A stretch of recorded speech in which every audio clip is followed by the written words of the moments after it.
በዲቴል ተጠቅሰዋል። ካስፈለጉም እንደግማቸዋለን። እሱን እናደርጋለን። ወደ ጥያቄዎቹ በመሄድ እኔ ከእናንተ በሚነሱ ጥያቄዎች ለሚኖረው ኮንቨርሴሽን በጣም ስለጓጓሁ ሀሳቦቼን በተቻለ መጠን አጭር ለማድረግ እሞክራለሁ።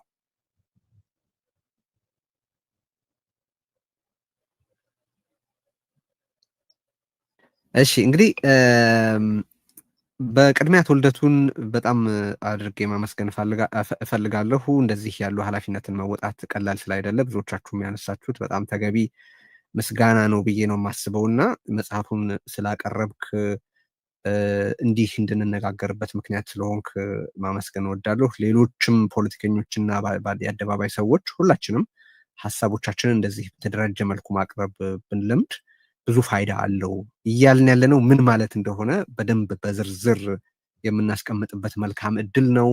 ያም በተጨማሪ ለታሪክም ለሬፈረንስም የተባለው ሀሳብ በምልአት ግንዛቤ እንዲያገኝም ጭምር የሚረዳ ነው። የሰለጥነው መንገድ እሱ ነው። አቅም እንደሚጠይቅ ይገባኛል፣ ግን ወደዛ ብንገፋ በጣም ጥሩ ነው። ሌሎቹ ሀሳብ የመግለጽ መንገዶች እንደተጠበቁ ሆኖ ማለት ነው። እንግዲህ ያለው ደቂቃ በጣም አጭር በመሆኑ ጥቂት ነጥቦች ላይ ነው ማተኮር የምፈልገው። አቶ ልደቱ መጀመሪያ ላይ ያነሳው አንድ ነጥብ ነበረ። ይሄ ከጭንቀት የተወለደ ነው ይላል። በእርግጥም እኔ የምረዳው ያንን ነው። በአንድ በኩል ከዚህ ቀደም በመጽሐፍቶቹም ሆነ በመጣጥፎቹ በኩል ሲያነሳቸው የቆያቸውን ጭብጦች በረዥም ልቦለድ መልክ በማቅረብ በሰዋዊ ተረኮችና ታሪኮች በመጠቀም ከዚህ ቀደም በቃለ ምልልስ፣ በመድረክ ዲስኩር፣ በመጽሐፍና በመጣጥፍ ያነሳሳቸውን ሀሳቦች እንደገና በሌላ ሳህን እንዳቀረበልን ነው እኔ የቆጠርኩት። እነዚህ መጽሐፍ ውስጥ የተጠቀሱት ሀሳቦች በብዙ የአቶ ልደቱ የቃለ ምልልስ አጋጣሚዎች፣ የአደባባይ ንግግሮች እና መጽሐፎች ላይ በስፋት የተንጸባረቁ ናቸው። ስለዚህ አንዱ እንግዲህ አቶ ልደቱ መጽሐፉን የጻፈው ይሄ ጉዳይ እንደገና መልሶ ትኩረት እንዲያገኝ በሌላ መልኩ በሌላ ሳህን ማቅረብ ከሆነ በእርግጥም ተሳክቶለታል ማለት ይችላል። ምክንያቱም የዛሬ ውይይት የዛ አንድ ፍሬ ነው። ይሄ ስርጭት በበርካታ መገናኛ ብዙሃን እየተላለፈ ያለ በመሆኑ ትኩረት መልሰን እንድናደርግበት ማስገደድ ችሏል ብዬ አስባለሁ። በሌላ በኩል ደግሞ በረዥም ልቦለድ መልኩ ብቻ ሳይሆን ሌላ ምናባዊ አገርና ገጸ ባህሪ በመፍጠር ነገሩን ኦብጀክቲቭሊ እንድናየው አቶ ያሬድ ቅድም አንስቶት ነበረ። በስምና በሌሎች አላስፈላጊም ባይሆኑ ግን ዝርዝር በሆኑ ጉዳዮች ላይ ስንጨቃጨቅ ዋናውን ስዕል እንዳንስተው ያደረገ ነው የሚል ነገር አንስቷል። ግን እንደሱ ማድረግ የተሳካለት አይመስለኝም። ምክንያቱም መግቢያው ላይ ያሳስባል አቶ ልደቱ ይሄ ነገር የፈጠራ ነው እንጂ ገሌን ወይም ያንን የተመለከተ አይደለም የሚልና ግን መልሶ ደግሞ ኦፍኮርስ የኢትዮጵያ ሁኔታ ተገናዝቦ ነው የተጻፈው ይላል እና ማዛመዳችን አይቀርም፣ ሊቀርም አይገባም፣ እንዲገናዘብም ነው የጻፈው ብዬ ነው የማስበው። ስለዚህ ኦብጀክቲቭሊ እንድናየው ወጣ ብለን ሁኔታዎችን እንደሌላ ሀገር ቆጥረን ችግሩን ከውጭ ሆነ ዳያግኖስ እንድናደርገው ማድረግ ተሳክቶለታል ወይ ብንል እኔ አይመስለኝም። ስሞቹም ቢለወጡ አውዱም የተለወጠ ቢመስል ያው ዞሮ ዞሮ ካሊቲ ማን እንደሆነ ራኬላም ሌሎቹም እነማን እንደው መወከል ታስቦ እንደተጻፉ ብዙ የሚጠፋን አይመስለኝም። ዋናው ግን እኔ ማንሳት የምፈልገው የዚህ መጽሐፍ አንድ ትልቅ ቁም ነገር ሶስትዮሽ የመፍትሄ መስኮቶች ምላቸው አሉ እዚህ ላይ የተነሱ እነሱን ባጭሩ ላንሳና ሶስትዮሽ የመፍትሄ መስኮቶች ስል በመጀመሪያ ጨርሶ የመፍረስ ዋዜማና መፍትሄውን ያነሳል። ይኸውም ነገሮች በጣም በከፋ ሁኔታ ላይ እየደረሱ ግን ፍጹም ሳይጨላልሙ በፊት የሚቀርብ የመፍትሄ መስኮት ነው። ይኸውም የግንቦት ማኒፌስቶ ተብሎ በመጽሐፉ ላይ የተቀመጠው ነው። በዝርዝር ተካቷል። የግንቦት ማኒፌስቶ የቀረበበት ጊዜ ኤግዛክትሊ አሁን አገሪቱ ያለችበትን ጊዜ ይመስላል በእኔ አስተያየት። በሀሳብ በይዘት ሊዳብር የሚችልና በትጥቅም ሆነ በሰላማዊ ትግል ተዋንያን ዘንድ ጥሩ የአሁናዊ ትግል መነሻ ሆኖ ሊያገለግል የሚችል ይመስለኛል። አንዱ ኤግዛክትሊ አሁን ያለንበት ጊዜ በጣም ብዙ የከፉ ነገሮች የምንሰማበት ብዙ ችግር ያለበትም ቢሆን እንደ ግንቦት ማኒፌስቶ ላይ ባለ አሁናዊ ሰላማዊ ትግል በማድረግ የመፍትሄ መስኮቱን ማስፋት እንደምንችል ይጠቁማል። ሁለተኛው በሀገረ ካኦፒ የሚካሄደው ደም መፋሰስ ተስፋፍቶ ወደ ዋና ከተማው ከደረሰ በኋላ የሚመጣ መስኮት ነው። በጣም የረፈደ እንደውም የመሸ ቢሆንም አገሪቱ ጨርሶ ከሉዓላዊነትና ከህልውና ከመጥፋቷ በፊት ዋና ከተማው ላይ ጦርነቱ ከደረሰ በኋላ ምንድነው የካሊቲን መንግስት የገለበጡት ወታደሮች የሚያቀርቡት መፍትሄ ነው። ግን ያኔም ሰሚ አላገኙም። ያም የመፍትሄ መስኮት እምብዛም ሲረዳ አልታየም፣ ግን እንደ ሁለተኛ የመፍትሄ መስኮትነት ሊቆጠር ይችላል። ሶስተኛውና ምናልባት እንደ መፍትሄ መስኮት መቆጠር ያለበት መሆኑን እርግጠኛ አይደለሁም፣ ግን ከተባለ አገሪቱ ከፈረሰች፣ ህዝብ ካለቀ፣ ከተላለቀ፣ በስደት ከተበታተነና ብዙ ነገሮች ከተበላሹ በኋላ ከሆነው ነገር በመማር ልሂቃኑ መልሰው እንደገና ተሰባስበው የቃል ኪዳን ሰነድ የሚፈራረሙበት መስኮት ነው። እንግዲህ እዚህ መጽሐፍ ላይ አንድ የማየው ነገር አሁን ስላለው ብቻ ሳይሆን አገሪቱ ጨርሳ ከፈረሰች በኋላ ስለሚሆነው ብቻ ሳይሆን አገሪቱ ብትፈርስም እንደገና መልሳ ልትዋቀር የምትችል መሆኗን ያሳየ የትራጂክ ኦፕቲሚዝም ነገር ተነስቶበት ተመልክቻለሁ። ስለዚህ ስለ አሁን ሰቆቃ፣ ስለ ቀጣዩ አገሪቱ ሞት ብቻ ሳይሆን ከዛ በኋላ ስላለም ትንሣኤ ይናገራል ማለቴ ነው። በአጠቃላይ መጽሐፉ ስለ ታሪክ መረዳት፣ ስለ አሁን ፖለቲካና የስጋት መጠን፣ ስለ ነገ አጠቃላይ ፍርሰት እና ከዚያ በኋላ ስላለውም ሊኖር ስለሚችል መራር ወቅት፣ ከዛ በኋላም ስለሚኖረው ትንሣኤ ተናግሯልና እነዚህም በተመለከተ ልዩ ልዩ አተያዮች ሊኖሩ እንደሚችሉ ይጠበቃል፣ ይገባልም። ግን አገሪቱ ያለችበት የህልውና አደጋ፣ ከዚህ በኋላ ያለውም ጊዜ ጨለማነትና አሁን ያለው የመተላለቅ ሂደት የበለጠ እየከፋ መሄዱ ሊያስከትል የሚችለውን ነገር ሁሉ የዳሰሰ ነው ለማለት እወዳለሁ። እንግዲህ ጊዜ ያብቅቷል። በጣም አመሰግናለሁ። ወደ ቀጣዩ ዙር ከመሄዳችን በፊት እዚህ ላይ የምናስገባቸው መልእክት ካለ እናስተናግዳለን። ካልሆነ ግን በጀመርንበት መንገድ አንዳንድ ጥያቄ አቶ ልደቱን እንድትጠይቁት ድሉን ወደ መፍጠር ልሻገር። የቀዳሚ ተናጋሪያችን የነበረው ያሬድ ነው። አቶ ያሬድ ካሉህ ጥያቄዎች በስፋት ለልደቱ ከምታጋራው ጽሁፍ አሁን እዚህ ላይ ልደቱን በጠይቀው የምትለውን ጥያቄ ባጭሩ ልታቀርብልን ትችላለህ? ልደቱም 3 ጥያቄዎች ከተቀበልክ በኋላ 3ም ጥያቄዎች ባጭሩ ነው እንድትመልስልን የምፈልገው። ያሬድ ቀጥል።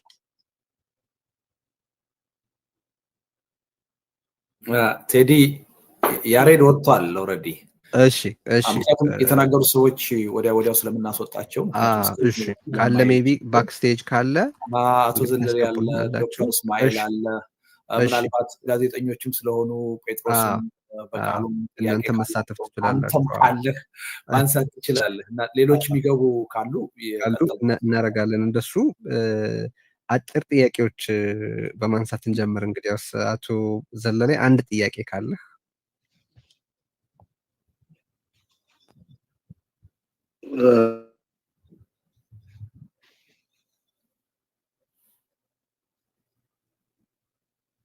እየሰማንህ አይደለም? ሶሪ ከሚዩት አልወጣሁም ነበር። ጥያቄው አንድ ነው፣ ግን ምናልባት ተያይዞ ስለሆነ ሁለት ይመስል ነገር አለውና እሱን ቀድመህ እንድትረዳኝ ነው። አንድ ብቻ ነው ፈቅዶ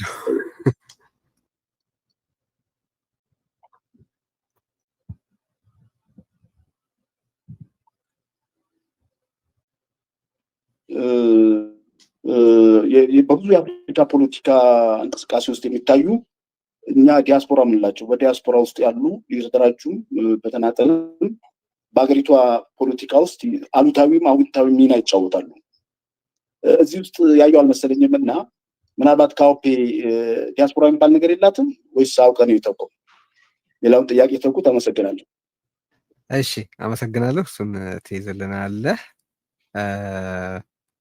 ካኦፒ ዲያስፖራ የለውም የሚል ጥያቄ ተነስቷል። እንቀጥላለን። ጴጥሮስም በቃሉም ጥያቄዎች ካሏችሁ መሰንዘር ትችላላችሁ። ሪዮት መቀጠል ትችላለች። ምናልባት አንድ ጥያቄ ቀደም ሲል ሰፋ ባለመልኩ ሌሎች ሀሳቦችን በመገናኛ ብዙሃን ዲስከስ ማድረግ እንደምትቀጥሉ አንስተሽ ነበርና ለዛሬ የምትጠይቂው አንድ ጥያቄ ካለ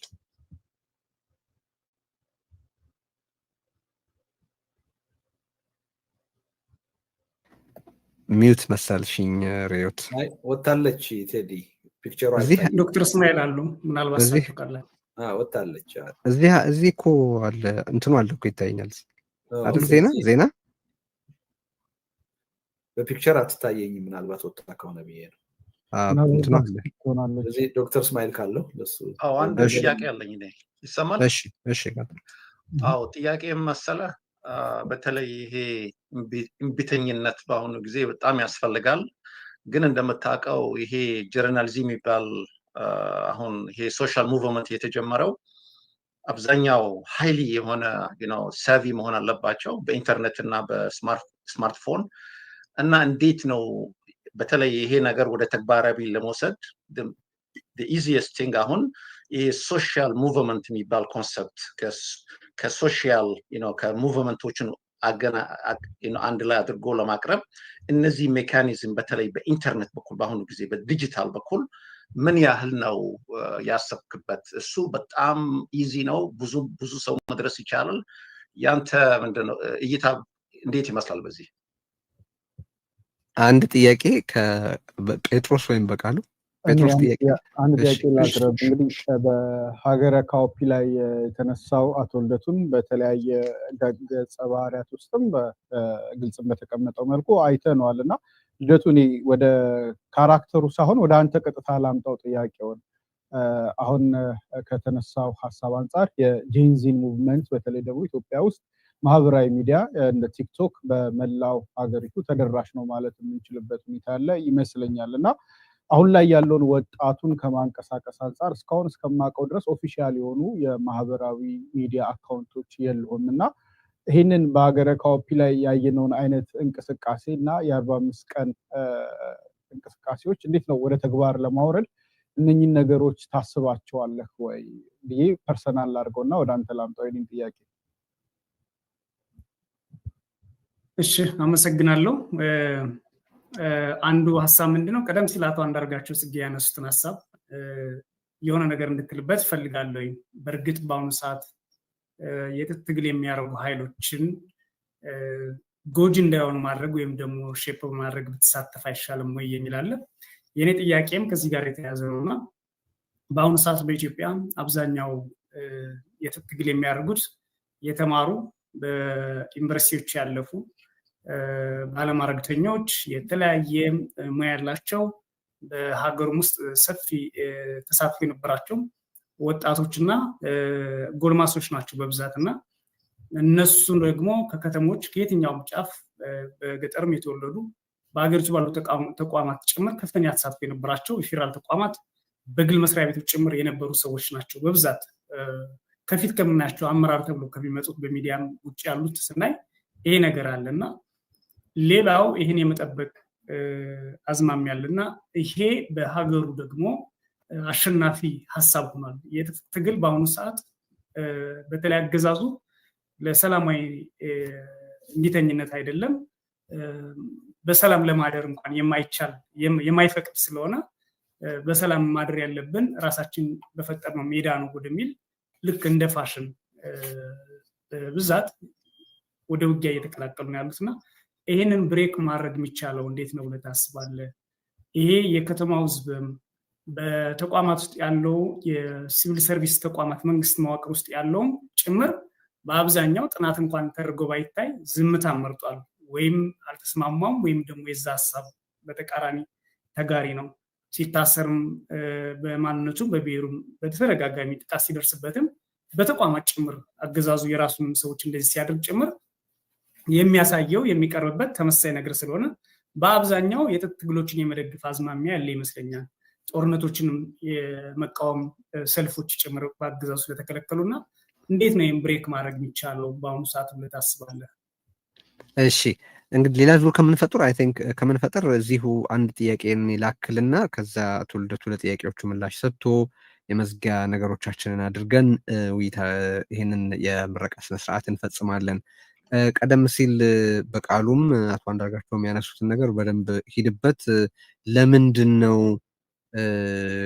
ኮኦተር እንዲኖረው ብታደርግና ስነ ጽሁፍን በተመለከተ በደንብ ፕሎት ውስጥ ተሰርቶ እነዛ ያሰብካቸው ፖለቲካዊ ጉዳዮች በደንብ በበለጠ ሰስፔንስ እና በበለጠ ተጽዕኖ እንዲነበቡ ማድረግ አይቻልም ነበር ወይ የሚል ጥያቄ ነውና እሱን አንሳ። እሱ ግን የኔ ጥያቄ ምንድን ነው የሀገሮቹን ስያሜና የገጸ ባህሪያቱን ስም በዛ መልኩ ለመሰየም መነሻህ ምንድን ነው? ለምሳሌ ካኦፒ የሚል ቃል ያልነገርከን ትርጉም አለው ወይ? በሌላ በሆነ የዓለም ቋንቋ አንዴ ካማቴ ካኦራ የሚል ነገር አንስተህ እንደነበር አስታውሳለሁ ወደ አገር ቤት መመለስን በተመለከተና እዚህ ላይ ያሉት የሁሉም ገጸ ባህሪያትና የአገሪቱ ስያሜ በሆነ ቋንቋ ትርጉም አላቸው ወይስ በቃ ጥርት ያሉ እንዲሁ የፊደላት መገጣጠም የፈጠራቸው ስያሜዎች ናቸው?